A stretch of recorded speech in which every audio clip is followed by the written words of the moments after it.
Welcome to the Circle Sessions featuring the Circle of Experts. The Circle of Experts are Yasmin Robles from Robles Designs, Tanisha English Amamu of TJE Communications, and Don the Idea Guy.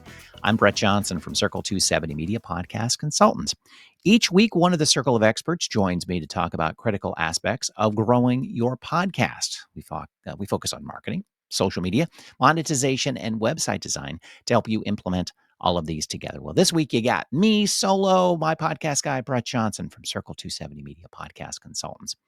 I saw a really interesting story from the FCC a couple of weeks ago that I think as podcasters we need to take notice of and to follow. And you'll understand as I go through the story, and we'll dive a little bit deeper into how we can take advantage of this. So, in a close 3-2 vote, the Federal Communications Commission gave the green light to a proposal offering perks to broadcasters supporting locally produced content. If this proposal gets the go-ahead, radio and TV stations confirming their commitment to locally created programming during license renewals or transfers would get faster processing. The three Democratic commissioners gave the nod to the rulemaking proposal. If you want to follow it, it is MB docket number 24-14. They suggest that applications from stations providing locally originated content would be the first in line for review, leading to quicker decisions. While the First Amendment prevents the FCC from controlling broadcasters' programming choices, the proposal recommends using local origination as a reasonable gauge for prioritizing applications. The FCC acknowledges that valuable programming doesn't necessarily have to be locally originated. Still, the rulemaking argues that local programming is likely more attuned to local concerns.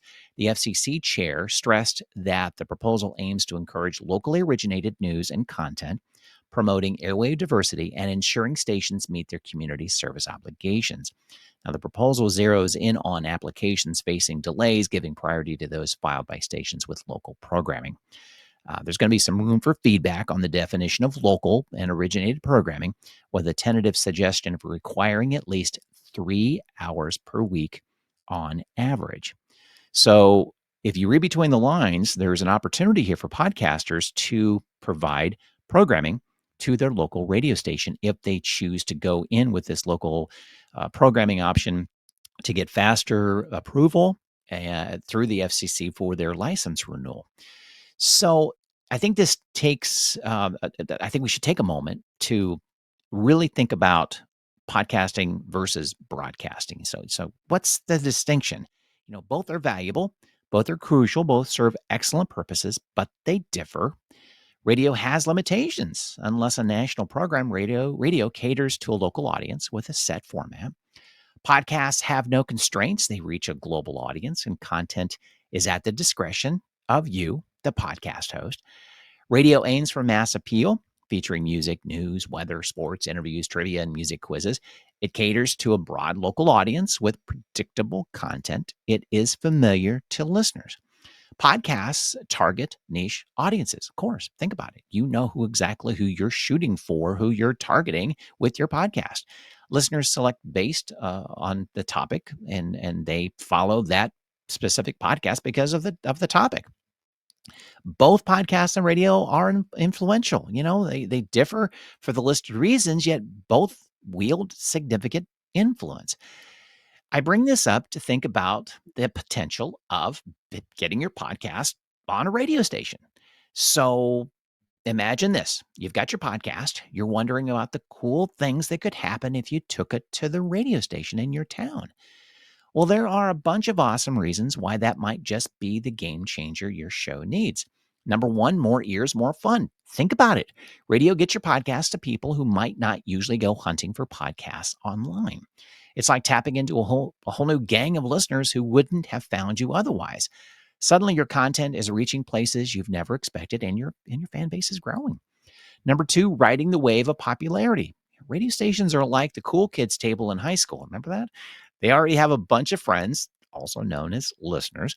When you team up with a radio station, you get to ride on their popularity wave. It's not just about getting more ears. It's about getting ears that trust and love the station. Plus, it adds a bit of street cred to your podcast. Number 3, studio magic. You ever dreamt of having top-notch sound quality and a team of pros handling your podcast? Radio stations usually come with state-of-the-art studios and skilled engineers. Your podcast gets an upgrade, and suddenly it sounds as professional as it gets. Quality matters, and radio stations bring it. Number 4, ching, more money, more fun. Podcasts can make money for sure, but radio opens up a whole new cash flow. Radio stations usually have solid advertising partnerships, and that means more opportunities to, line your pockets with some cash. It's not just about sponsors, it's also about tapping into well-oiled money machines that radio stations can be. Now, with that programming, they probably won't pay you for it necessarily. They, as a local programming, they may look at it as they want to carry this programming as a freebie, maybe. Every station is different. It comes down to a cost effectiveness. If and they may pay you for the time because it's cheaper to pay you than a staff member to create something because it takes them away from what some duties they have. So every station is going to be different, but it does offer the opportunity to get in front of some advertisers, some sponsors that you weren't able to get in front of before because of being with a radio station. And number 5, teamwork makes the dream work. Radio stations are pros at teaming up and making magic happen. Imagine collaborations, interviews, and joint episodes with other radio personalities. It's like a party where everyone brings their own vibe and your podcast gets a VIP pass to it. It's more exposure and you know what? More fun. 6, hometown heroes. Radio stations are like the local hangout spot. Everyone knows them. Team up with a local station, and suddenly you're part of the community. This means more interaction, feedback, and maybe even live events. Your podcast becomes a local legend, and who doesn't want that?